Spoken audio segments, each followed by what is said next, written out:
Saya tuh di sana lagi sama Nyai melakukan seperti itu, makanya hubungan dan lah gitu. Naik makanya dari warung makannya yang sederhana, mulai ada etalase-etalase yang gede. Saya ngeliat Caka aneh di situ, sedang nari tapi dengan muka yang pucat. Karena pas ritual di situ dia pakai kolor doang, makanya. Caka kalau setiap ritual ditarik sukmanya, makanya. Dan akhirnya dia nggak kontrol si badan tuh. Untungnya nggak kemana-mana. Jawab dengan suara pelannya, "Waalaikumsalam." Duh, merinding banget cerita itu. "Panjenengan sinten, Mbah?" Kata saya tahu. "Kulo niki leluhure panjenengan." Kata. Wah, kaget kok. Leluhur dari mana, kata saya itu. Di persimpangan jalan yang sepi, sebuah warung Tegal kokoh berdiri. Bangunan kecil tapi ramai pembeli ini menyimpan rahasia kelam tentang ritual hitam. Ritual persekutuan dengan sosok iblis demi warung yang jadi laris manis. Praktek sesat pesugihan warteg ini dijalani oleh sahabat Mas Jo.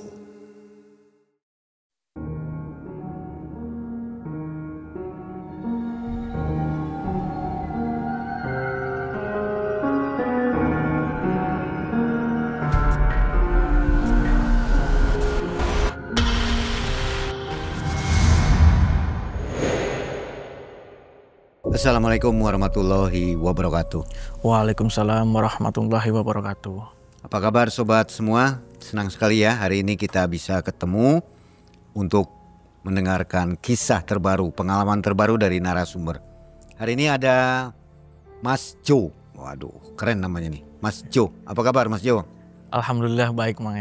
Alhamdulillah. Mas Jo tahun 2019 punya pengalaman menarik atau pengalaman pahit ya ini ya? Menarik ya? Atau pengalaman mencekam? Iya, bisa dibilang mencengkam dan paling pahit kali. Karena sahabat sendiri yang nggak nyangka ya, Mang. Nggak nyangka ya? Iya, melakukan seperti itu. Ini sahabatnya punya usaha apa tadinya? Tadinya dia buruh pabrik yang akhirnya pengen ganti profesi menjadi bos warteg dan menjalankan ini peternak kambing gitu. Jadi dia melakukan pesugihan gitu ya? Iya betul. Dan akhirnya curhat ke Mas Jo. Iya. Oke. Nah sobat, Mas Jo ini dari Tegal, jauh-jauh ke MM, ingin curhat katanya di MM. Dan salah seorang subscriber setia Malam Mencekam juga. Terima kasih Mas Jo ya. Ya sama-sama. Aktivitas apa Mas Jo? Saya sekarang aktivitasnya sebagai freelance kurir paket, Mang. Jadi dari pagi sampai sore ini ya, sibuk ya? Betul sekali. Oke, mudah-mudahan maju terus ya. Amin, amin, amin. Dan berlimpah rezekinya. Sobat juga yang di rumah, rezekinya berlimpah, sehat selalu. Baik, jangan kemana-mana, kita nonton bersama kisah pengalaman dari Mas Jo. Malam Mencekam, semakin malam semakin mencekam. Inilah Mas Jo.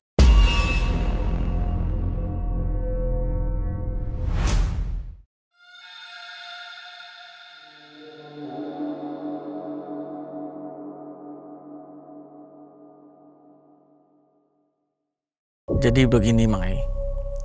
Awal mula saya itu bersama kawan itu dari kecil ya. Sudah sering bersama itu. Dari sekolah, walaupun kita beda usia.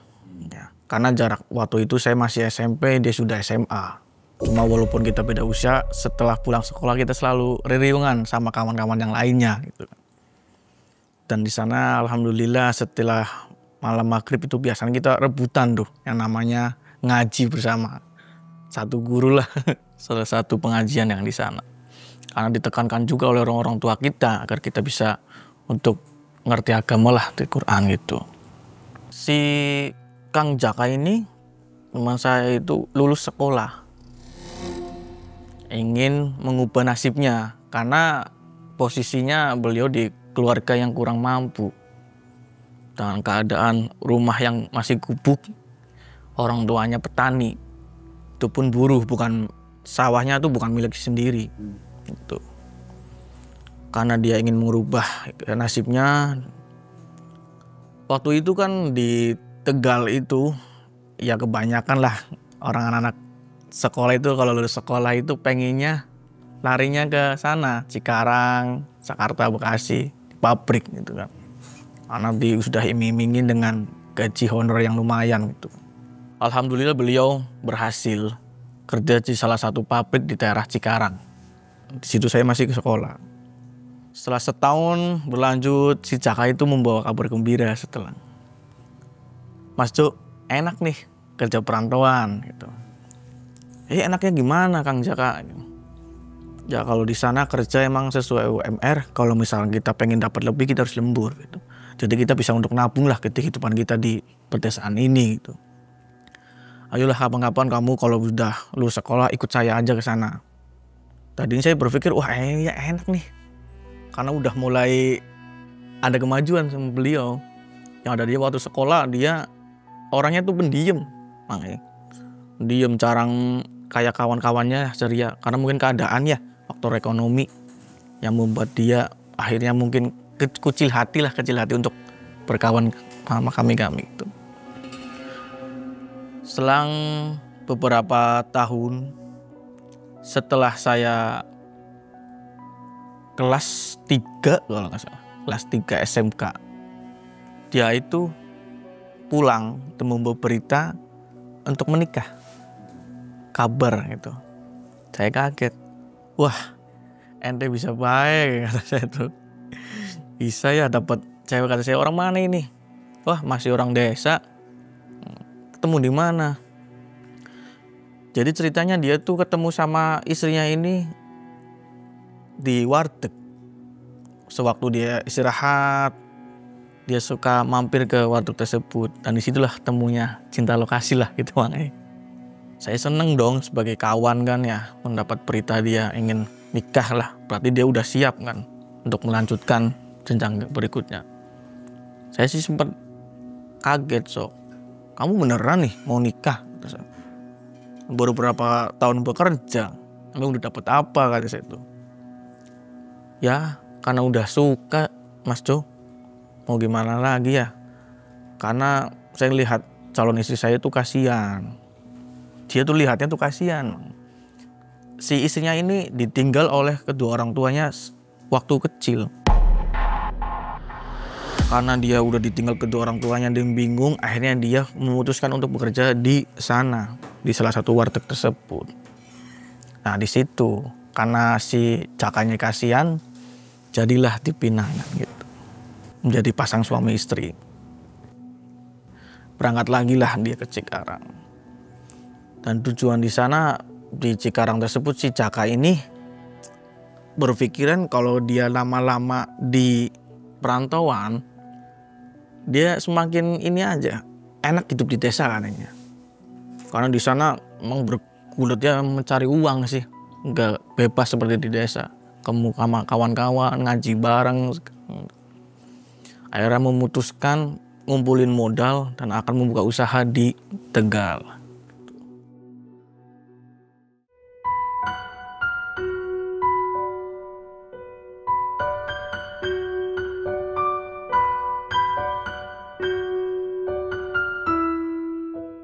Perjalanan dia menikah dibuahi seorang anak perempuan yang bernama Kartini. Cantik mangai, anak perempuan yang cantik, lucu. Karena pas saya hadir di situ, yang lihat gitu kan, bahagia gitu kan. Pas dia merasa ini anak, kalau di sini kan sendirian, kadang ada temen sih. Karena di sini kan hidupnya dikontrakan. Bingung nanti kalau sekolahnya lanjut di sini apa di Tegal. Akhirnya diputusin lah. Pas umur 6 tahun dia pulang ke Tegal. Dia ngabarin ke saya, Mas Cuk, saya mau pulang ke Tegal aja lah. Saya mau buka usaha di sana gitu kan. Oke kan, saya mau buka usaha apa? Wartegan bersama istri saya gitu. Karena ini si anak saya Kartini mau sekolah. Saya kalau di sana nanti nggak ada yang ngurus gitu. Pulanglah dia ke Tegal gitu kan. Di sana dia membuka usaha warteg kecil-kecilan dulu awalnya. Ya di depan rumahnya lah, yang ngalah kadarnya gitu Mang. Tiap hari usahanya ada aja yang beli. Nah setelah itu di sini nih yang bikin si Jaka ini makin terpuruk mulai di sini, karena ini anak saking aktifnya ada nih Mang. Aktif orangnya tuh, bukan kayak anak ini, aktif. Dia bermain sama kawan-kawannya karena apa, penasaran di desa, saking senengnya. Di sana kan nggak ada kali, nggak ada kebun-kebun gitu kan. Bermainlah sama kawan-kawannya situ. Si anaknya ini bermain sama kawan-kawan tanpa sepengetahuan orang tuanya. Di situ terjadi tragedi, anaknya terpleset ke kali yang di bawahnya itu ada batu cadas yang cukup lumayan besar lah. Pleset, akhirnya kena di bagian belakang, mungkin bagian saraf ini, ekor ya, yang membuat si Dekartini ini susah untuk bicara. Kena palanya juga sih. Di situ Jaka frustasi. Dan akhirnya karena saya kawan deket gitu kan ya, dia nemuin saya Mang. Mas Cuk, ini gimana ya, di sini ada enggak ya yang bisa ngobatin anak saya? Karena kalau di rumah sakit saya nggak punya BPJS, otomatis akan biaya mahal ini, gitu kan. Kata saya, ya gini aja Kang Jaka, kita coba pergi ke alternatif dulu, siapa tahu bisa ngobatin. Di situ dari hasil modalnya dia kerja di pabrik untuk obati anaknya dulu. Udah berobat ke sana kemari gitu, ke Pemalang, ke daerah Brebes gitu. Itu di tahun 2018. Udah frustasi kan sekali. Karena udah uang tabungannya udah mulai menipis. Si Jaka ini bingung mau usaha apa ini. Konsultasi sama saya kan. Cuh, ente punya kenalan enggak nih yang relasi di sini yang bisa untuk saya bisa makan sehari-hari lah. Kata saya tuh di sini yang lumayan orang kaya itu Kang Misja, kata saya itu. Coba aja ente ke sana. Nah, di situ dia tertarik nih. Karena sudah buntu, gak bisa cari jalan untuk cari uangnya di mana kan. Dia ke sana. Di situ kerjasamalah antara Kang Misja dan Kang Jaka. Kang Misja ini orang kaya, yang salah satu orang terpandang lah di sana. Ada mensupport kehidupan Jaka ini dengan cara beternak kambing dulu. Dicoba dulu lah.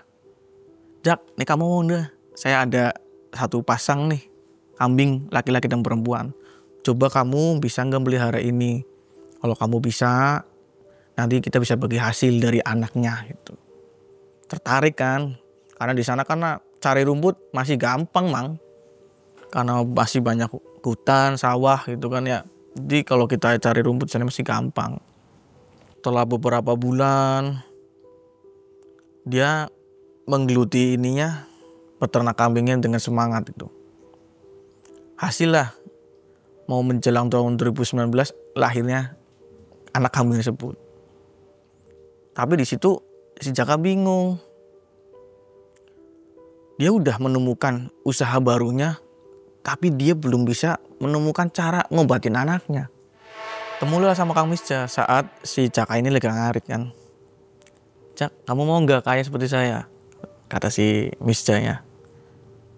Dia ngelamun, bengong, nggak bisa jawab kan. Gini, kalau kamu mau, saya ada nih salah satu yang buat kamu bisa kaya seperti saya kan. Emang kaya apa Kang Misja? Mau nggak melakukan pesugihan gitu? Kaget lah si Jaka. Wah, kamu yang bener aja Kang. Saya lu dari kecil dididik sama orang tua saya untuk ngaji, kok kamu malah nawarin saya pesugihan gitu. Ya itu sih kalau kamu mau. Sok lihat anak kamu. Hidup seperti mati. Mati seperti hidup, gak bisa ngapa-ngapain. Emang kamu gak kasihan? Udahlah Jak, gak usah munafik. Mau nggak melakukan pesugihan? Disitulah si Jaka itu bingung kan. Datanglah ke saya Mang, konsultasi karena saya kawan deketnya. Datang ke rumah saya, Assalamualaikum, Cu. Pas saya buka, oh iya Kang Jaka. Waalaikumsalam. Kenapa nih?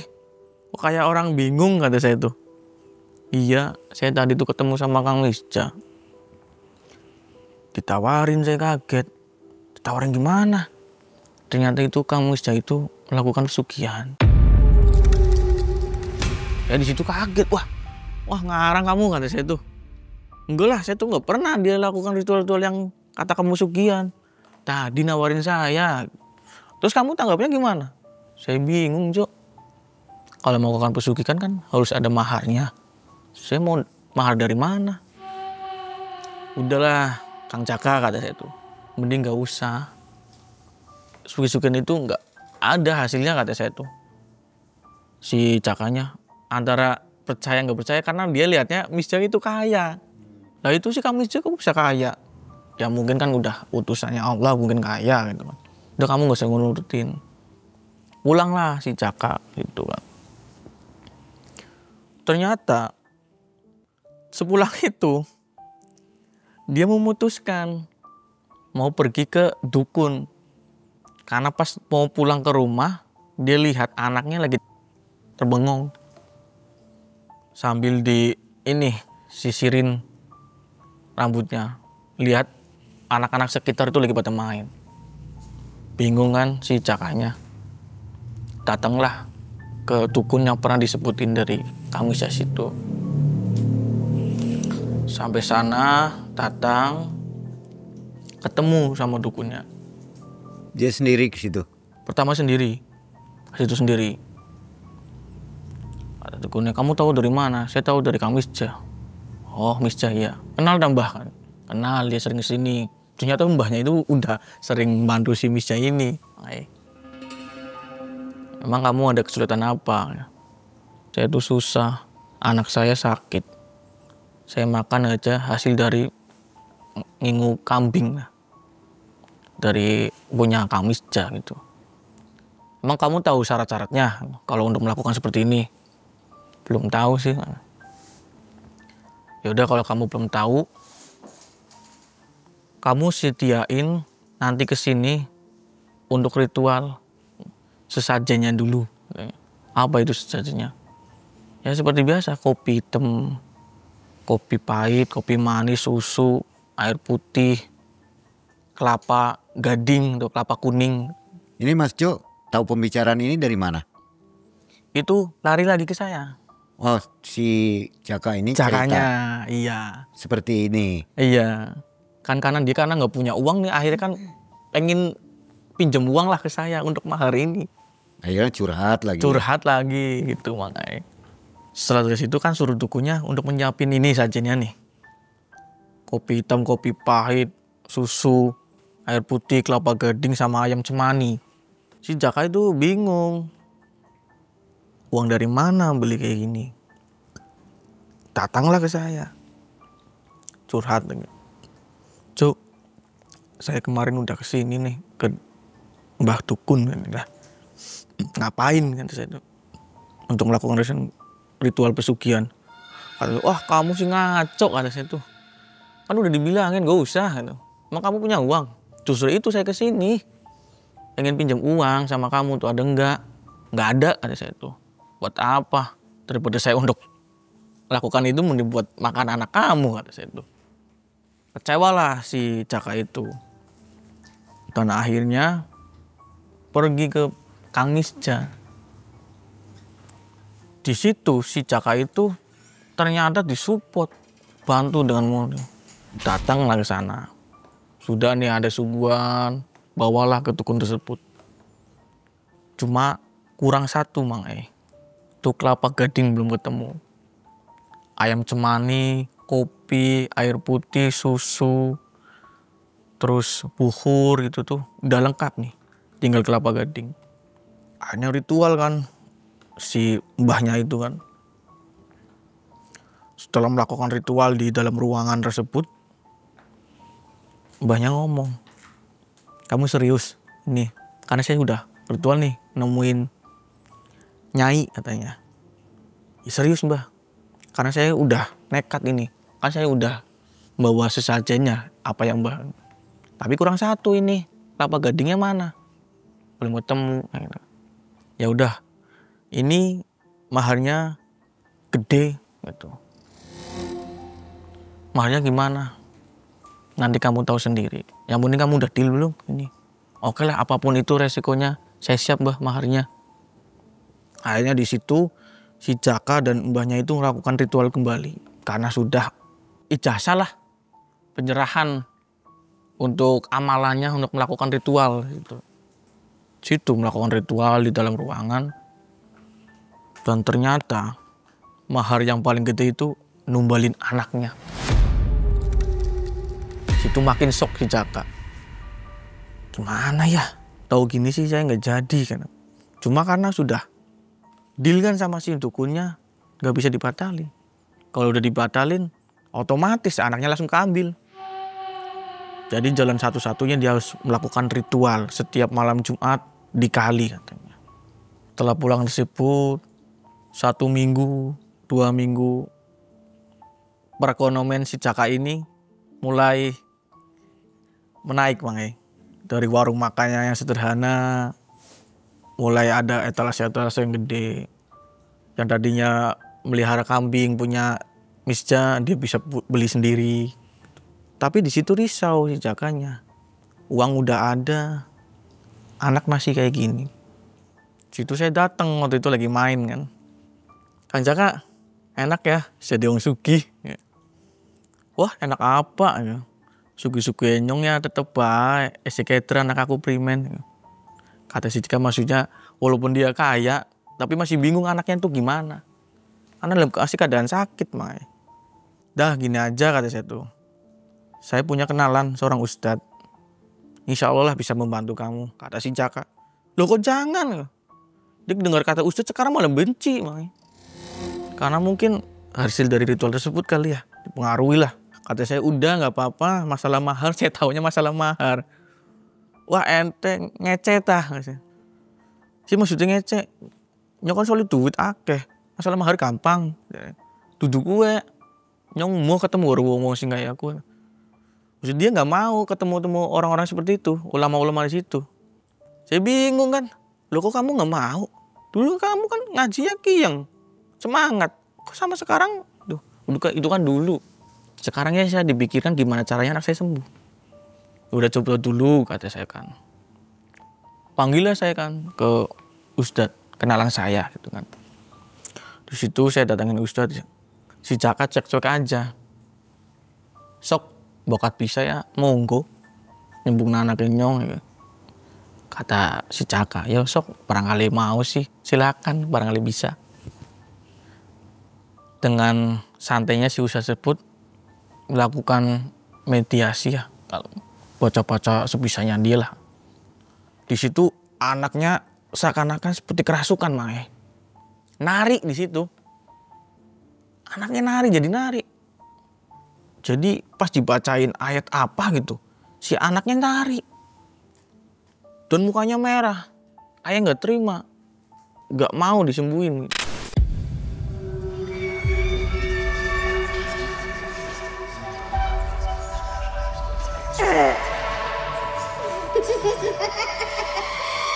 Berontaklah si ustadz gitu. Dah kenapa Dad? Kata saya tuh. Wah ini bukan sakit biasa ini. Ini katanya habis jatuh. Kok kayak ada gangguan yang gak beres di belakang dia, kata si ustadz. Kata saya, wah enggak lah. Iya Cok, saya tuh ngerasa ini dada saya juga sesek nih. Coba lagi. Dan akhirnya muntah darah ustadznya. Saking gak kuat, energinya terlalu gede katanya. Putus asa lah si ustadz tersebut. Di situ Jakanya cuma nyengir, senyum. Tuh kan, saya bilang apa? Gak bakal mampu kan. Saya tuh butuhnya yang benar-benar bisa siapa kan. Akhirnya dia bingung. Cuk, saya tuh masih ada persyaratan yang belum dipenuhi nih. Kalau enggak nanti anak saya nggak bisa sembuh. Apa emangnya? Kelapa Gading gitu.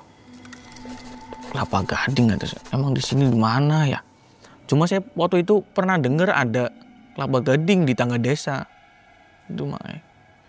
Saya iseng-iseng coba cari tahu lah sama teman-teman. Adalah di situ nemu pohon kelapa yang ada kelapa kuningnya cuma satu di situ. Anehnya cuma satu. Nggak ada kelapa-kelapa yang lain. Saya datangilah pemilik si kelapa tersebut. Kata saya tuh, "Pak, ini kelapa boleh nggak saya beli?" Kata saya tuh. "Emang buat apa?"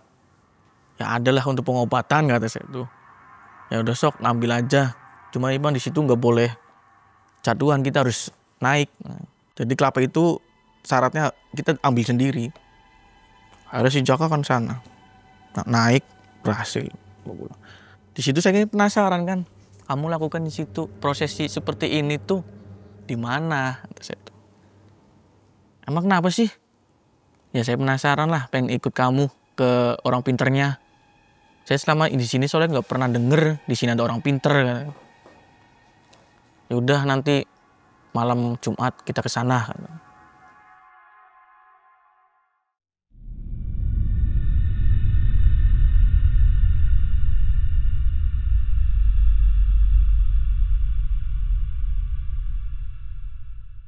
Pas malam Jumat sudah datang, kami ke sana, ke mbah tersebut.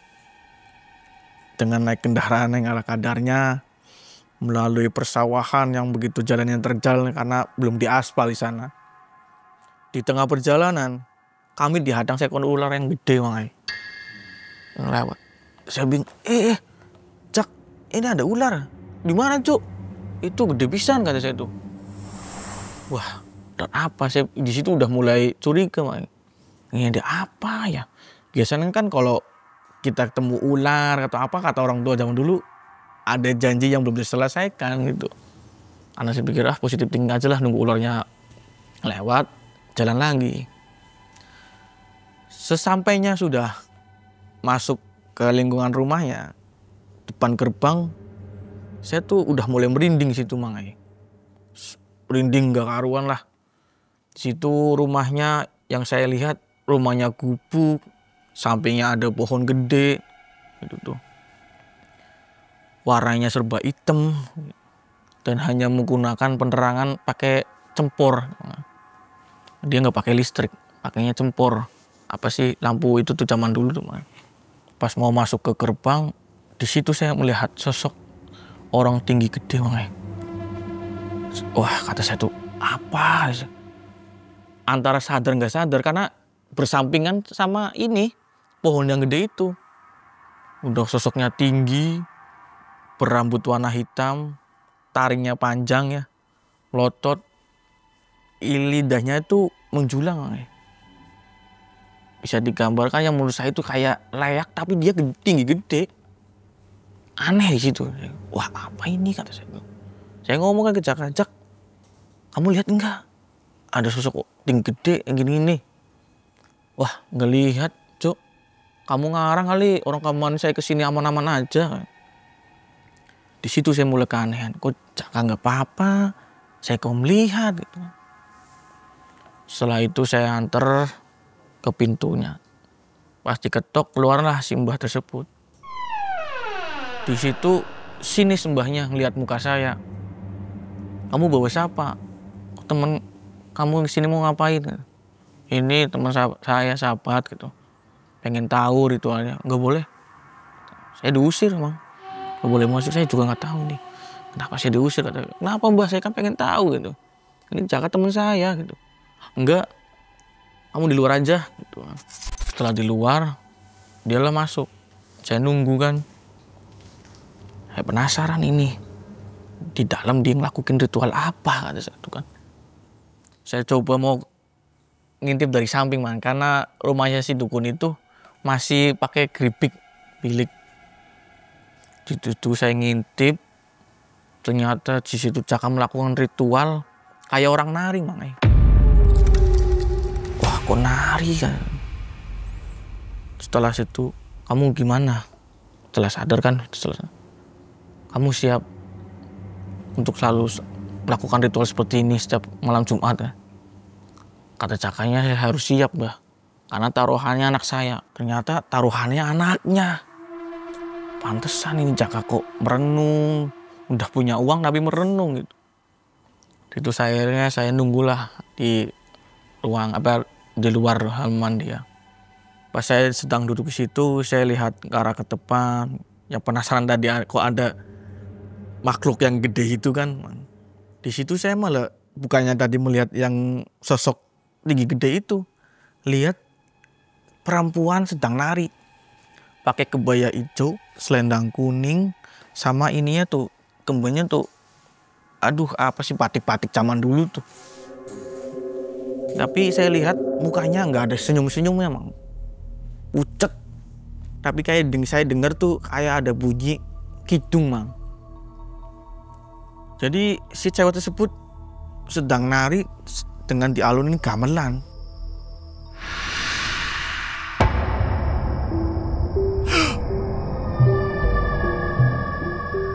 Di situ saya kaget kan.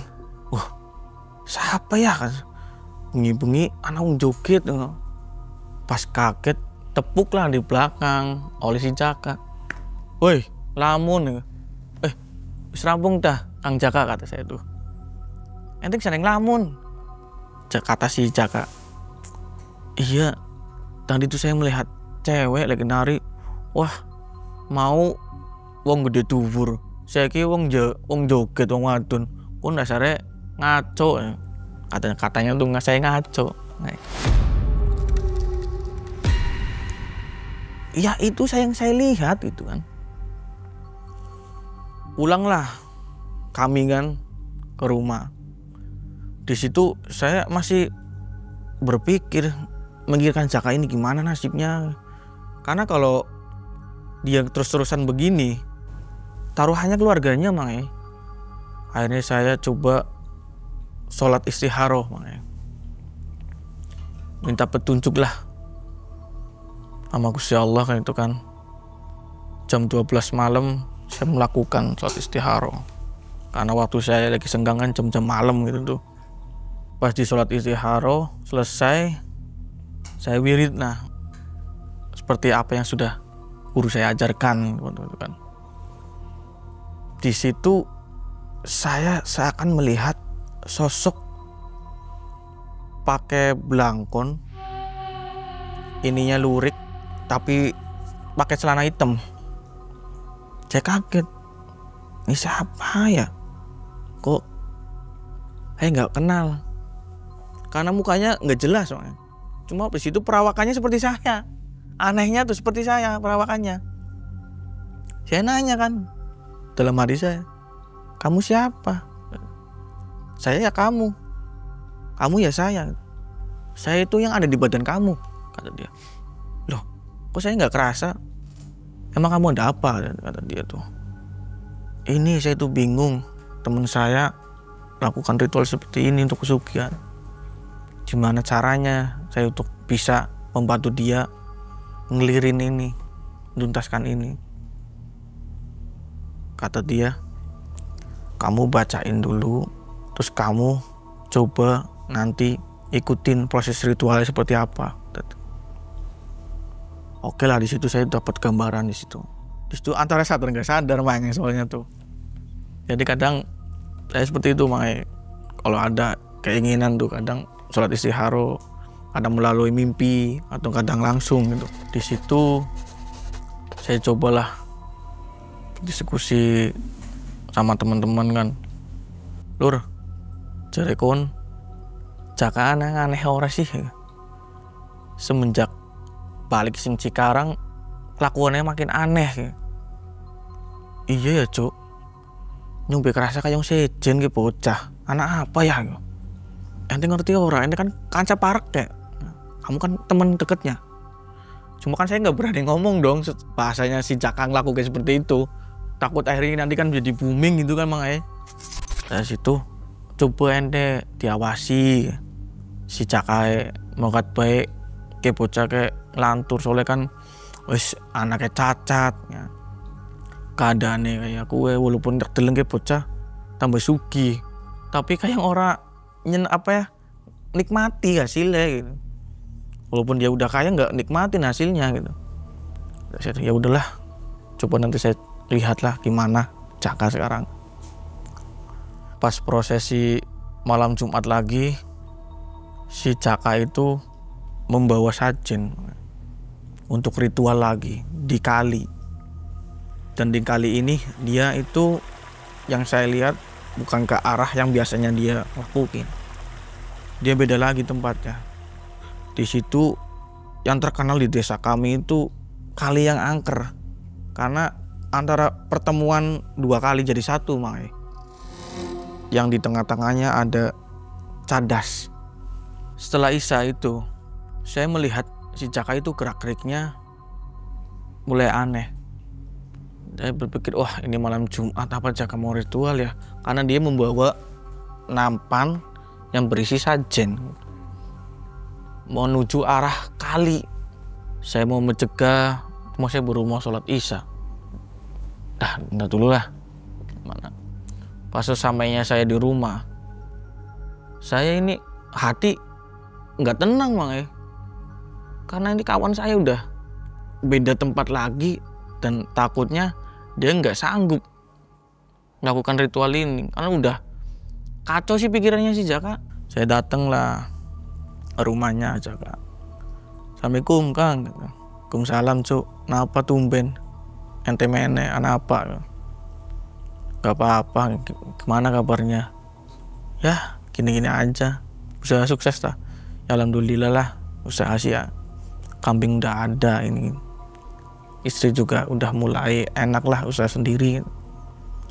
Terus tapi kon aneh men sih saiki, dak deleng kayak orang-orang biasanya kon biyen nang omah sering kumpul bareng, dolan bareng, kedoran usuki be sombong. Kata dia saya bukannya sombong. Cuma saya bingung ini gitu. Saya sedang mengalami yang masa-masa yang belum saya pernah lalui. Bener ente Cuk. Geminta nyong rasa mending melu-melu kayak kia ya. Kata si Jaka bener kata kamu Cuk. Masih mending dulu saya ngikutin kata kamu. Gak usah ikut-ikutan lagi. Di situ saya lihat si anaknya si Jaka sedang apa ya?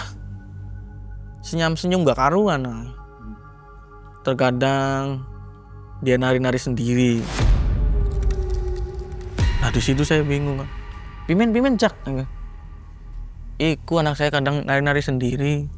Kadang kalau malam kayak wong apa sih turu lindur lah. Tapi joget. Lah terus kon kerasane primen? Ya aneh.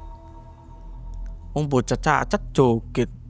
Yang primen deleng enak ya. Ya melas anak ente ya kalau itu. Terus primen? Ya kan kau ngerti aku ngelakuin kayak kia. Kamu kan udah tahu lah saya melakukan seperti ini.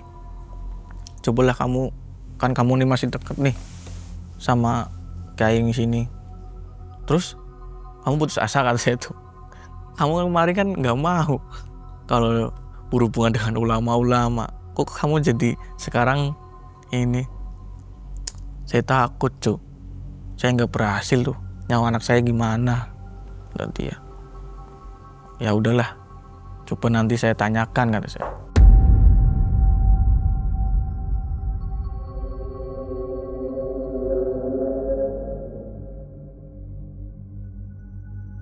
Kemarin kan udah saya datangin ke rumahnya itu dia udah kacau, udah bingung karena anaknya masih belum sembuh-sembuh. Udah bawa berobat kemana-mana pun belum ada hasil. Katanya ada non medis dan medis di situ. Jadi kalau melakukan medisnya, si non medisnya harus beresin gitu. Nah non medisnya yang saya tahu itu mungkin dari gangguan si Nyanya itu sebut itu yang penari. Di situ saya melakukan sholat istikharah karena ingin minta petunjuk sama Gusti Allah untuk nolong teman saya gitu kan, sahabat saya Mang. Saya setelah sholat saya melakukan zikir yang nanti diajarkan oleh guru saya gitu kan. Di dalam meditasi saya itu dalam hati berzikir, saya ditemuin dengan sosok kakek-kakek Mang. Di situ saya kaget karena yang kemarin pas saya sholat istikharah yang pertama itu mau untuk kanongin Jaka, yang saya lihat kan belangkon nih, masih muka kayak seperti saya itu, walaupun agak beda lah cuma perawakan seperti saya. Di sini kakek-kakek Mang. Udah rambutnya panjang, di sini pakai ikat putih, jubah putih, sama pakai tongkat. Assalamualaikum. Waalaikumsalam. Bingung, wah siapa? Assalamualaikum kata. Jawab dengan suara pelaknya, Waalaikumsalam. Duh, merinding banget cerita itu. Panjenengan sinten Mbah? Kata saya tahu. Kulo niki leluhur panjenengan. Wah, kaget kok. Leluhur dari mana? Kata saya tuh. Udah kamu nggak usah tahu. Kata. Yang penting saya tuh yang ada selalu di kamu. Kata. Emang ada apa, Jang? Kata. Niki Mbah, kulo gak ada rencang. Karena kalau ketemu orang tua kadang saya kan suka pakai bahasa kromo tuh makanya. Kulo gak ada rencang niki keperluannya rumit. Keperluan opo? Melakukan prosesi pesugihan Mbah. Saya tuh ingin nolong kata saya tuh. Gimana caranya? Bukan saya jawaban yang saya temuin secara tepat. Kata dia udah nggak bisa kata. Saya di situ kaget. Loh kok nggak bisa Mbah?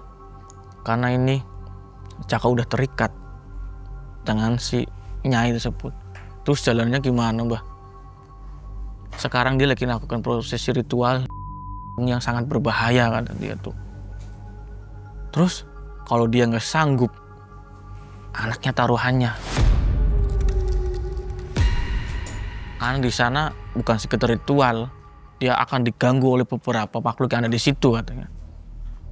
Setelah saya udah berbincangnya selesai, saya sadar dan bergegas ingin menjemputnya sana. Pas saya udah mau ngejemputnya ke tempat ritualnya si Jaka, di perengah perjalanan saya lihat Kang Misja itu. Kang Misja itu lagi jalan mengendap-endap ke arah rumahnya si Jaka. Hah? Saya di situ bingung. Duh, anak Kang Misja, pan apa? Kata saya tuh. Ini mau ngapain Kang Misja? Cuma karena saya fokusnya ke Jaka ya. Ya udahlah, saya buru-burunya ke Jaka dulu. Pas sesamanya di situ, saya ngeliat Jaka aneh di situ. Dia kayak sedang nari. Sedang nari tapi dengan muka yang pucat. Karena pas ritual di situ dia pakai kolor doang, makanya. Di tengah-tengah batu cadas, dia memakai kolor.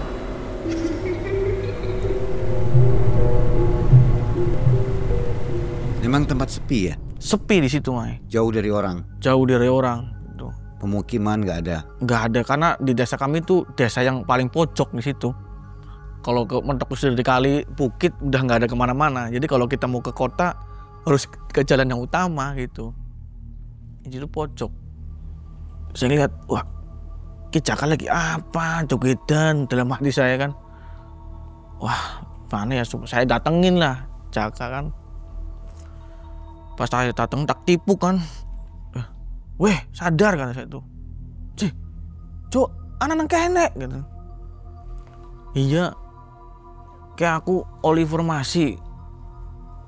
Aja jadi lanjut ritualnya kan. Kata si Jaka, saya tuh harus ngelanjut, Cuk. Kalau saya nggak lanjut, anak saya taruhannya. Kamu tuh ngagetin saya tuh lagi bersama Nyai katanya. Sama Nyai. Kon lagi joget kuru Nyai, jadi kata saya tuh. Emang kamu lihatnya apa? Saya lihat kamu tuh lagi nari gitu. Bukan bersama Nyai. Wah, saya tuh di sana lagi sama Nyai. Lagi melakukan seperti itu, makanya. Hubungan dan lah gitu. Jadi ternyata si Jaka kalau setiap ritual ditarik sukmanya, makanya. Ditarik sukmanya. Dan akhirnya dia nggak kontrol si badan tuh. Untungnya nggak kemana-mana. Pas saya tipuk situ kan, dia sadar. Saya tadi lihat Kang Misja datang ke rumah kamu dengan ngendap-ngendap. Ada apa kata saya tuh? Loh, kok kamu tahu? Ya tadi saya sholat istikharah, kata saya tuh. Dapat petunjuk ingin nyelamatin kamu, udahlah jangan dituduh kayak gini. Tapi pas saya mau datang ke sini, saya lihat Misja ke rumah kamu, makanya saya gesa-gesa ke sini nyadarin kamu. Ayo cepet pulang, kata saya tuh. Akhirnya kan kita pulang ke sana. Pas pulang, di situ saya lihat si Misja itu udah buka baju, Mang. Udah mau istrinya si Jaka. Kaget lah saya kan. Dan di situ anaknya lagi nangis karena lihat orang tuanya seperti itu. Pas mau mencoba melakukan ini, karena istrinya kan berontak tuh, habis dorong itu kan berontak. Pas mau datang lagi, si Jakanya langsung buru-buru nangis tangannya si Misja. Wah Kang, sampean kurang ajar. Orangnya Kak ngertiin aku sampai wong apik, jebule kayak kia. Bertarung lah akhirnya kan. Karena saya bingung, ini mereka tarung, laporlah RT saya, lapor warga bahwasanya lagi ada perkelahian di rumahnya Jaka. Datanglah warga, itu diamankan dah si Misja gitu kan. Di situ saya lihat anaknya si Jaka itu, si Kartini, udah nggak sadarin diri, Mang, pingsan. Kata si Jak, ayo bawa anak kamu nih pingsan nggak sadar, mukanya udah pucat pisan kan. Bawalah ke salah satu klinik yang di desa kami gitu kan. Karena kalau mau ke rumah sakit jauh, Mang. Jadi di situ ada apa sih, poskes desa itu, bawalah ke sana. Situ ada Pak Mantri. Pas sampai di rumahnya Pak Mantri di klinik itu, Jaka tersadar. Oh iya, aku lagi ngelakuin ritual ki, Cuk, primen ki. Terus primen? Ning orang lanjut ki terwane nyawane anak aku. Wah, aku kudu nyelak tolong nang mbae lah. Akhirnya saya tergesa-gesa kan bawa si Jaka ke rumah si dukun tersebut untuk minta tolong. Barangkali bisa untuk dicegah atau untuk lanjut ritual yang selanjutnya, pikiran Jaka, Mang. Pas saya sana sampai bukannya diterima, ternyata mbahnya sudah habis berkelahi juga sama si Nyai karena membawa pasien yang nggak nepatin itu, Mang. Wah, gara-gara kamu, kata si mbahnya. Gara-gara kon aku sampai kayak gini. Mau kasih kon ritualnya rampung, malah orang rampung. Terus kipimen mbah, anak aku mbah, taruhannya anakku aku suara sadar diri, adanya koma, urusannya kon mana, lu nggak? Terus bisa anak Misja namanya nyong, jari si Jaka, kenapa ada Misja di rumah saya? Kan kamu tahu sendiri, si Misja itu juga pesugihan. Si Misja itu ternyata melakukan pesugihan di situ, ritualnya harus nidurin istri-istrinya kawan-kawannya, Mang. Situlah terungkap. Wah, ternyata Misja ki sugi-sugi kayak kia ritualnya isi-isi kanca. Akhirnya udah yuk Jak, pulang aja ke klinik, kasih anak kamu. Sesudahnya di klinik, anaknya nggak tertolong dan meninggal, Mang.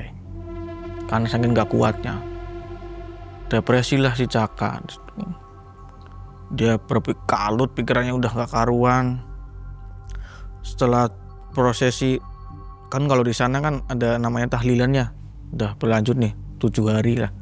Ninggalnya pasca anaknya meninggal, Jaka makin depresi, Mang.